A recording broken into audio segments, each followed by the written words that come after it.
All right, Coach. Your squad is named.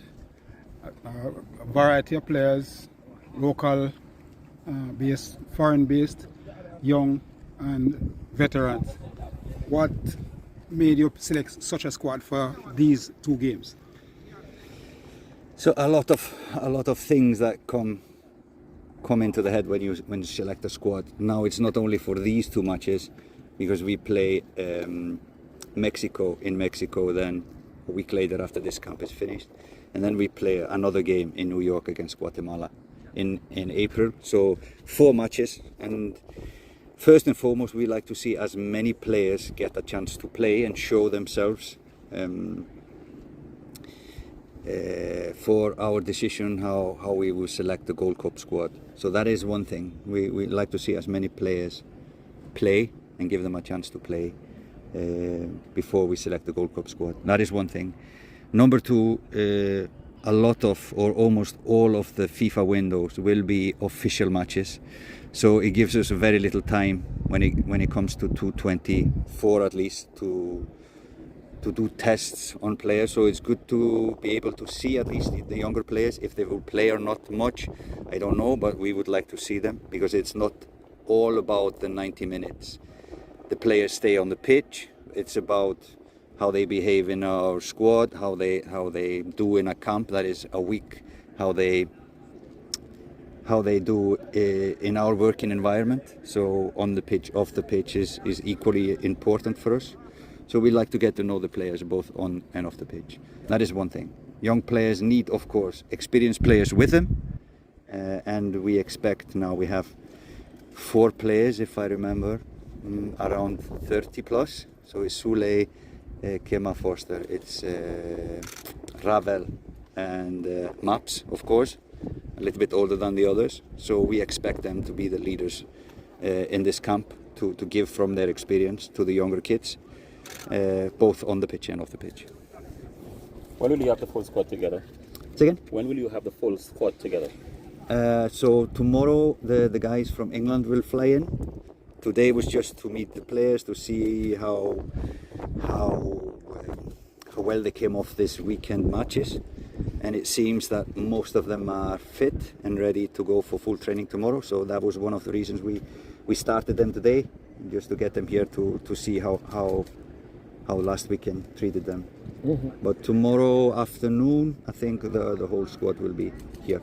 How many games do you intend to give the young ones in the squad? How many games consecutively you intend to give the young ones in the squad? What they need. So we have now 2 games against Trinidad, a lot of young players in the squad, and I think we counted 12 players without a senior cap.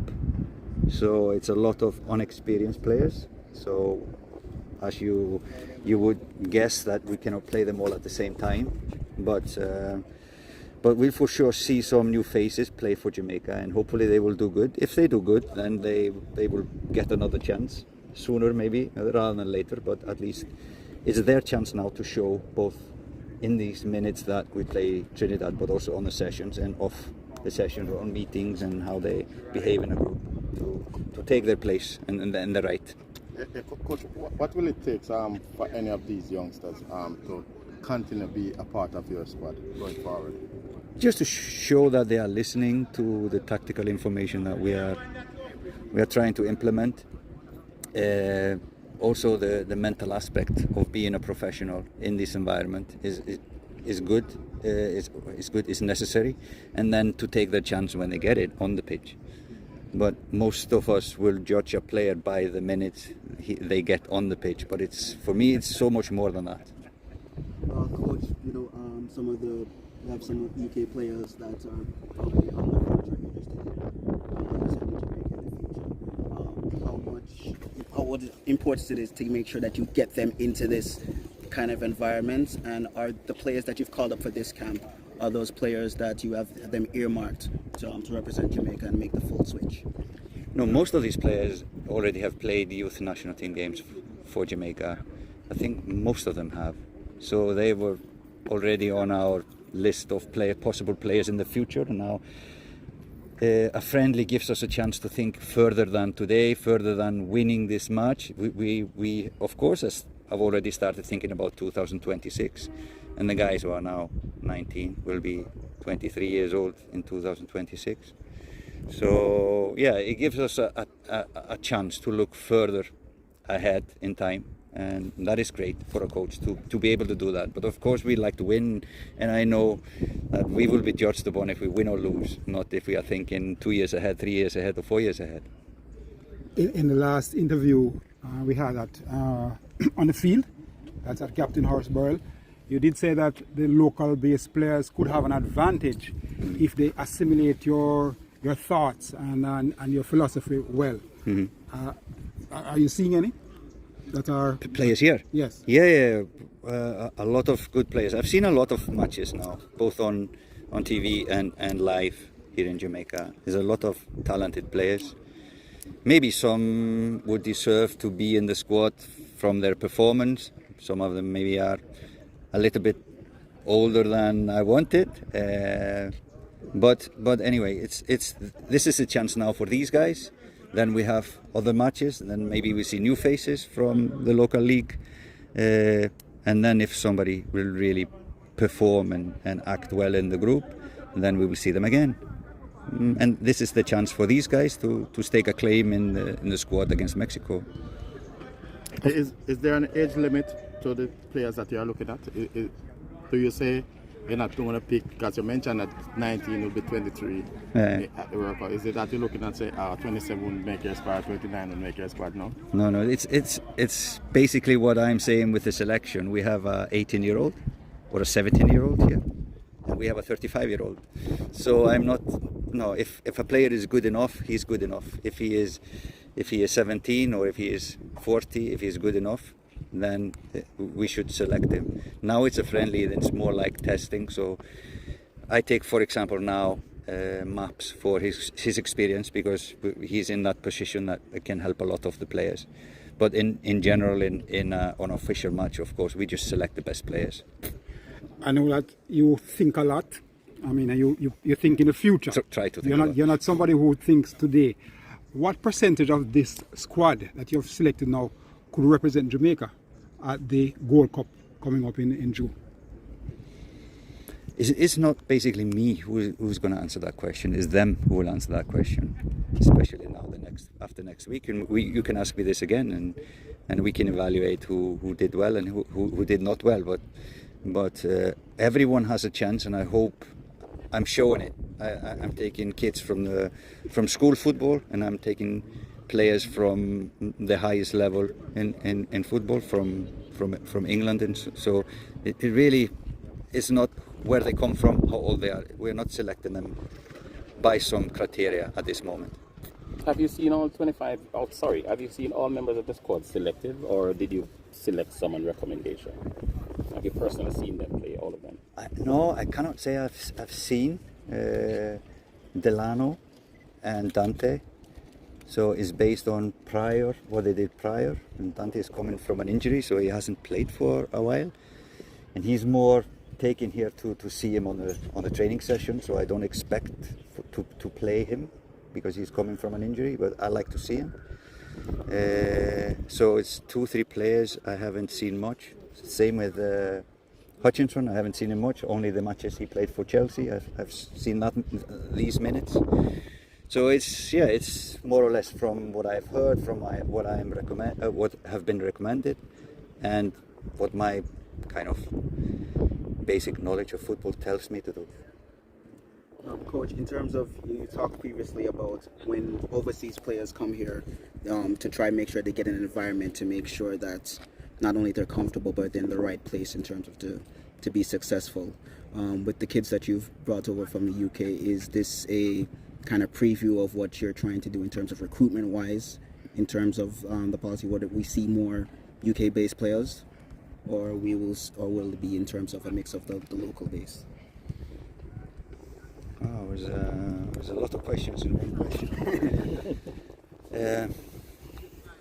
I hope this is something that I will continue to be open-minded about players. I hope we will attract interest of good players who want to play for Jamaica. And I know most of these players, the young players here, will not help me in the short run, but they will help Jamaica in the future, and that is how we should think, because the future will come whether we will be ready or not. So I will not get the credit. It will be probably the next coach or the third, as Jamaica has been hiring coaches, probably the fourth or fifth coach from me will benefit from this. But no, this is how we should, and hopefully we can change that thought process to think further ahead, not only what is good for me today. What type of football are you expected to play? Attacking football or a defensive style football? What's your plan going forward? No, my plan would be to win the matches. So if we need to attack with attacking football to win the game, we will do that. If we play Argentina and we know we need to defend, then we will do that. But we will be hopefully a well-drilled, compact unit when we don't have the ball. Whether that means dropping back or pressing high, it depends on the opponent, it depends on who we are playing. But when we have the ball, I hope we can be free-flowing and using the strength of Jamaican, which is speed and flair and players who can take opponents on. So that is my wish, if we can succeed with that, hopefully. What do you know about Trinidad and what can we expect? Honestly, I've been focusing on Jamaica, and I think that's well worth all the time I have to focus on Jamaica and the Jamaican footballers. So I have had help from good people to scout Trinidad, and my assistant coaches, both Meron and John, will have the meeting, the videos ready for that. But I have had really good help scouting Trinidad, and the same for me. For Mexico, I will do more scouting of Mexico. But anyways, my job is to focus on the guys that wear the yellow shirts. The warm-up practice games that you're putting the Guatemalans and the Trinidad and Tobago's, are they specific to what you want, what you're looking for, or is it a situation where you take the opponents that are available? No, that was available. I grabbed it with both arms because I wanted to see as many players as possible for the Gold Cup this summer. Because I only started January officially to work for Jamaica, so 2 months for a coach is not enough time to see all the players that are available to play. So to have many matches before the selection helps me tremendously. Coach, these will be your first games on home soil. How much are you looking forward to this experience, playing at home? Yeah, I very much look forward to it. I hope the pitch in Mobay will be as good as this one. This is the best one I've seen. So I hope the Mobay pitch will be ready and we can play a good football. But I hope as well that the people, the fans, will come and support these boys. If I can say something regarding team selection and the people, we all have our opinions on who should be selected, who should play. But I think one thing that we can learn from the Germans is that once when a squad is selected, then the people, they stand behind the squad. After the tournament, they can criticize. And that is the difference between Germans and most others. Maybe you're not happy, but you support the players that will represent you as a nation. So you should gather behind these kids, these boys, these players, and come to the pitch, and we will probably show a better performance if we have more people supporting us. Thank you, Coach. Thank you.